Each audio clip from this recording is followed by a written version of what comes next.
guys, it's Glenn from Glenn'sCarCollection.com, and I have the best press car ever today, the BMW M4 CSL. Yes, this is the ultimate BMW right now, limited edition, the fastest and best iteration of the BMW M4, and who knows, I'll let you know at the end of this video, maybe the best modern BMW you can buy. So it's got an extra 40 horsepower more than the M4 competition, but this is rear drive.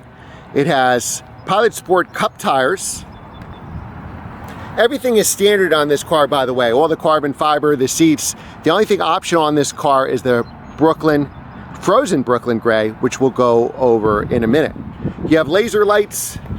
The daytime running lights actually will appear to be yellow. We'll start up the car and we'll show you that. Here's a little hint that you're driving something special, the CSL.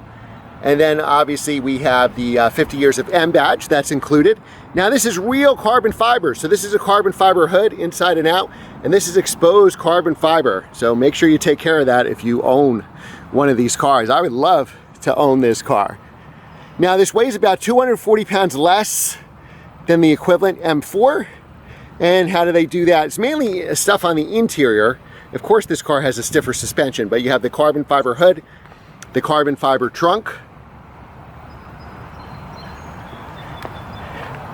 Here you have a carbon fiber diffuser, and that's how you can tell a real M car, guys. We have 4 exhaust pipes, 2 on each side. You got the CSL badging here, regular trunk on the inside. Nice prominent BMW roundel badge. You have the carbon fiber roof. But most of that 240 pounds weight savings comes from the interior.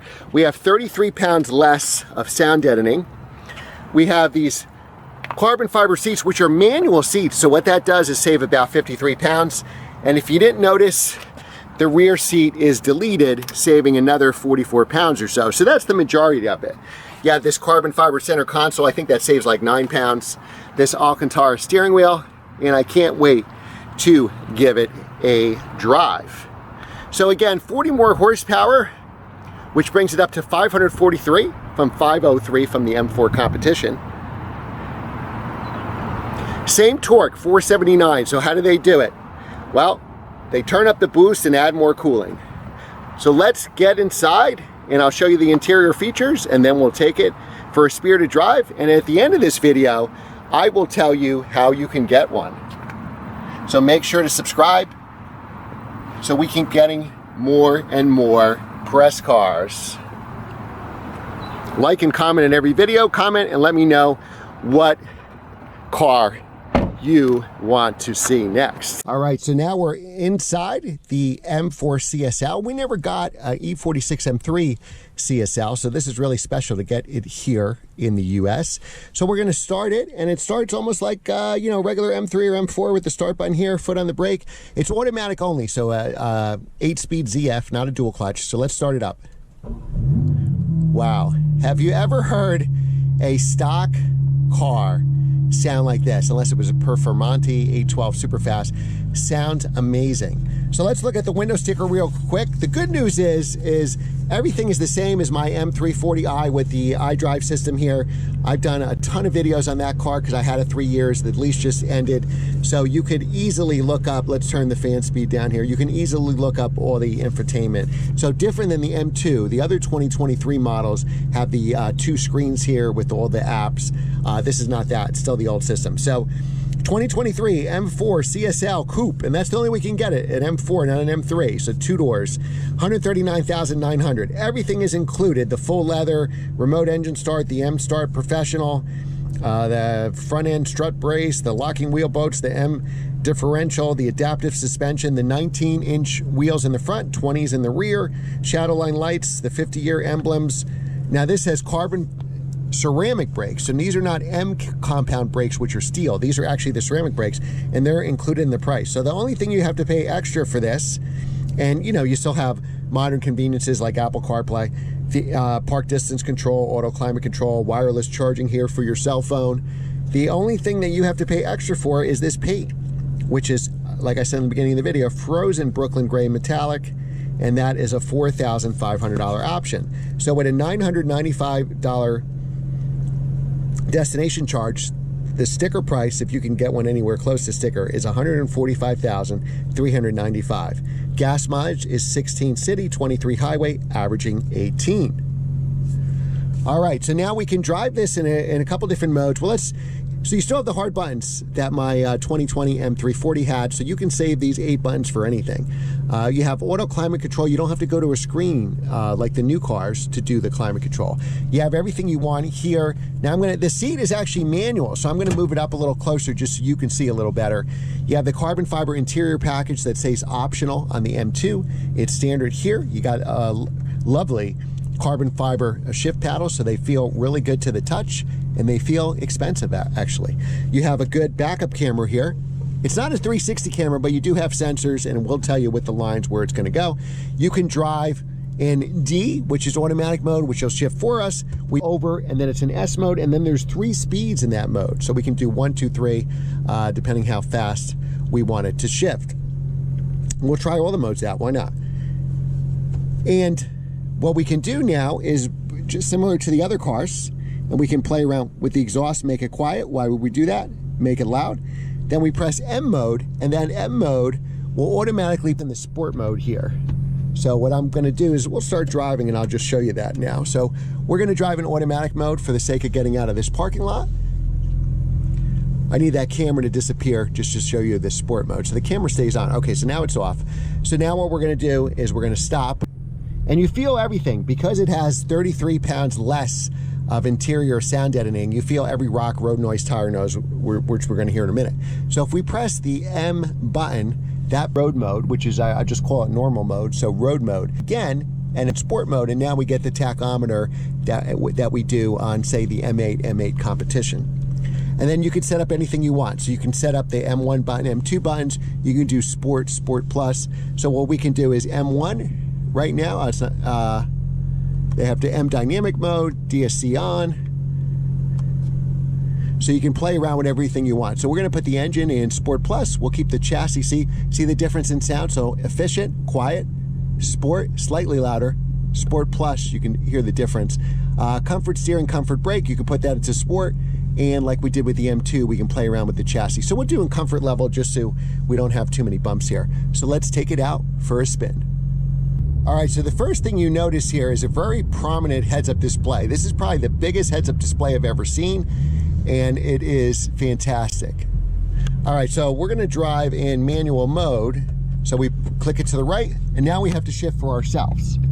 Now we're in sport mode, as you can tell by the gauges. The gauges also give us a G meter and tire temperature. Very important if you ever drive spiritedly. Like when I drive my Sunday morning drives, I always have the tire pressure on so I can see what it is. Nice downshift there. Now in sport mode, it really jerks the shifts. It jerks it even if it shifts automatically for you. I guess to give you a little jolt so you know that you're in something special. Now it's very bumpy in here. Your significant other probably will not want to be on this car for a date night. Your kids will either love it or hate it. Remember, it's a 2-seater, so you can only take your favorite. And I just love this heads-up display. I hope it's coming out on camera. All right, so now we're going to downshift to second. See that jerk there? That wasn't me. That was the car. Remember, it's a torque converter automatic. So it's trying to give us its best imitation of a dual clutch. And if you didn't know it, in sport mode with these jerks, with the shifting, you probably would think it was a dual clutch transmission with this jerkiness. This is definitely, you know, software. It's engineered in there. Now you can hear a lot of road noise, right? I can hear a lot of tire noise. I can hear a lot of wind noise. Now that's certainly, I can hear that I ran over a pebble there. As Jeremy Clarkson used to say, you can run over a spider and you can tell what it ate for breakfast. Or you run over a quarter and you know whether it's heads or tails. And I agree with that assessment in this car. It is fun to go through the gears. The gearbox is very responsive. This is a whole different animal. I mean, this reminds me a lot of the M4 GTS from 2016. That was built in extreme limited numbers, and you know, that had the big wing and everything, so that was really kind of carbon fiber doors, if I remember correctly. That's one of the first videos I ever did on this channel. back at the end of 2016 when I started. All right, so now let's put it in sport mode. Only sport mode gives us that heads-up display, which I really, really like. Now, again, the ride is rough. That's probably, the worst thing about this car. I really like these carbon fiber manual buckets. I feel that I fit in them, and I just had the M2 with the carbon buckets yesterday, so I didn't gain or lose any weight. Shifts are rough in sport mode. I fit better in these. I think I have more room where my ribs are, where on the M2 carbon buckets was pressing against my ribs, and after a couple drives on the same day, my ribs were really sore. And they're still sore today, but I drove this car and they seem perfectly fine. So I don't know if there's a little more rib room here, but that extra, 1/8 of an inch makes a difference, at least with my body type it does. All right, so now if we drive in auto mode, now the sound of this car attracts a lot of attention. I don't think people know what it is. I don't think they just see some dude driving around in this BMW big grill. So I don't think the average person knows what an M4 CSL is, but I think the engine noise, the exhaust noise, is what is turning a lot of heads. Because if I put this in efficient, people really don't notice it. If I drive this in sport or sport plus, as God intended, then I see a lot of people turning their heads, see what this is all about. Now it really pulls. Once you get to the RPMs like 3,500 to 4,000, those turbos really kick in. Now remember, this is a 6-cylinder inline 6 turbocharged. You don't have a V8 here. Plenty fast. BMW claims a 0 to 60 time of 3.6 seconds. And again, you have the extra 40 horsepower and save about 240 pounds. So the turn-in on this car is really like razor sharp.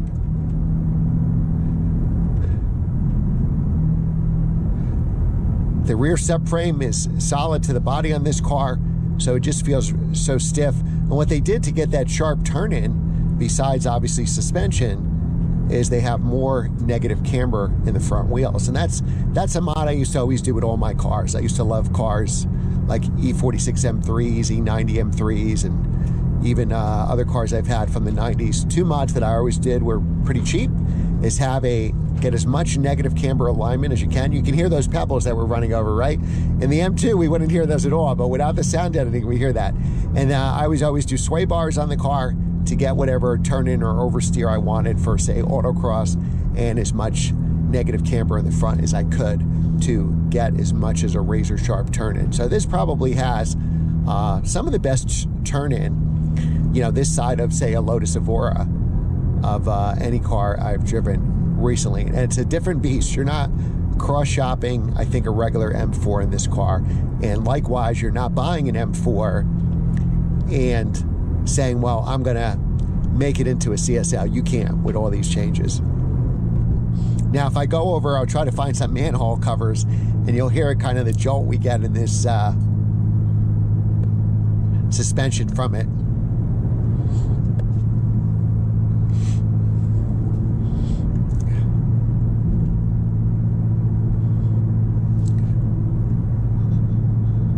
This is where I filmed, me and Doug DeMuro filmed my BMW 1 Series M back in 2017. All right, so now where you have it in auto mode, so let's watch it downshift here. It downshifts pretty rough in sport mode. Obviously it's doing that for an effect. It reminds me kind of like of the F430 Ferraris, where it's like boom, boom, boom when you downshift and upshift in race mode. All right, and we're not even in track mode. So let's see how smoothly we downshift here. So jerking this into second, jerk this into first. Did it before we even came to a stop. Now the upshifts give us a little jolt too. I don't know if you noticed that.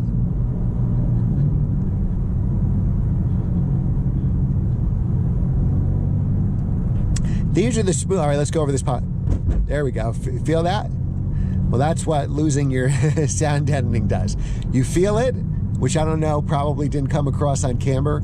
Camber. Figures Glenn would be talking about camber, not camera. So you do feel the jolt in your back. The seats do bother your lower back. I have a bad back from all those years of ice hockey, but I could definitely live with these seats. Where on the M2 carbon buckets, I don't think I could. So I have a little more room here. Once you're in them, they're comfortable. You don't have kind of like that lumbar support.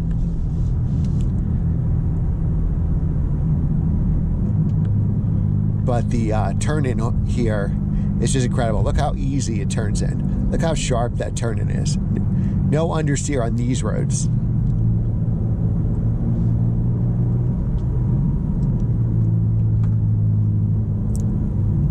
Wow, I am surprised that person went left. Usually when they go, see all those pebbles? Now you wouldn't hear that at all on the M2. You can hear my other camera rattling around. I had SD problems today, so that intro, the video, yeah, it's like Murphy's Law. When you need something to work, I've been dreaming of a CSL press car since it came out. I finally got one, and then my SD card in my camera decided to unhinge itself. Oh, that's my camera again. Decided not to work anymore, and I had to run home. Luckily, I live local and save the footage, and I can't use that camera anymore, not that SD card anyway. So if we drive it in automatic mode, we were already in 5th gear by 40 miles an hour. Now this car, you definitely want to skip those manhole covers. So let's talk about values. Well, what can you get that's this collectible for this price point, under $150,000? Not much at all. You could get some kind of, you know, GT3 Touring RS Sport Classic, and you know those are going to cost you with markups probably $200,000 or $300,000. So this or the M5 CS are probably your best investment, and unfortunately I think we're going to see a lot of that. Let's go into manual mode here because we got some turns. You know, people locking these away as a future investment, and this is probably one of the few cars, this and the M5 CS, that does not have a manual transmission. That will be a future collectible. Again, no manual is offered, just this 8-speed ZF torque converter, automatic. But this is a lot of fun to drive, let me tell you. Like I said, your significant other will not want to go on a date night in this car, but you will definitely take the long way home. When this came out, I didn't really think anything of it. I think I was still not crazy about the big grills on the M3, M4, but the grills have grown on me. So now I think this car looks amazing, especially with the exposed carbon fiber on the roof. And I think the red accents and this frozen Brooklyn gray paint. All right, so we'll just do one exit on the highway, just because I want to see if this has what the road noise would be, because there's really very little sound deadening here, so I have a feeling that's what we're getting. Let's just get in front of this truck here. It really puts the power down too. You'll definitely be confident driving this car. All right, so we'll upshift to go up the hill. Again, we're in sport mode, so we have the heads-up display, and they are, wow, the turn-in is just so good. This probably has the best turn-in of any BMW I've driven. All right, so one exit, just to get a little bit of road noise, maybe one nice acceleration up to the speed limit.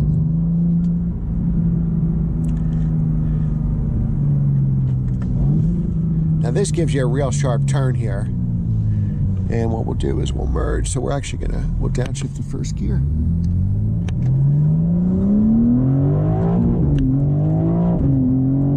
And that's the speed limit. So we have an 8-speed here, so that'll help for your gas mileage. That's probably how you're getting that 18, 19 miles per gallon. It put the power down very well. All right, so now we're going to downshift. Again, we're going to sport mode. Now you can really hear, listen to how loud that was, that truck next to us. A lot of sound on the highway. It's still dominated by the engine though. I thought we were going to hear a lot of tire noise And we did when we went over rocks. Here we go again. Pebbles that you don't even see in the road, you hear here.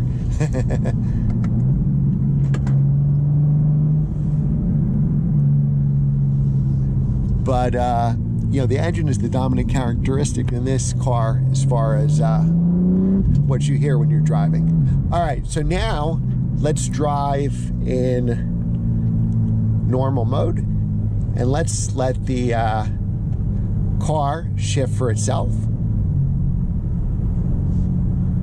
I don't want to say it's not like a normal BMW, because it's still something special, even in automatic mode where it's shifting for itself, and even the automatic gauges. So this is as relaxed as the car is going to get. I mean, could you daily commute this car? I'm sure you could. Why would you want to? Because you're going to get, it's very low. With that front splitter, it is very low. I don't think, I usually film in this park, but there's a speed bump or two to get into the park. So I didn't go to the park with this car today because I wasn't confident that I was going to clear that speed bump. It'd be awesome to drive this car on the track.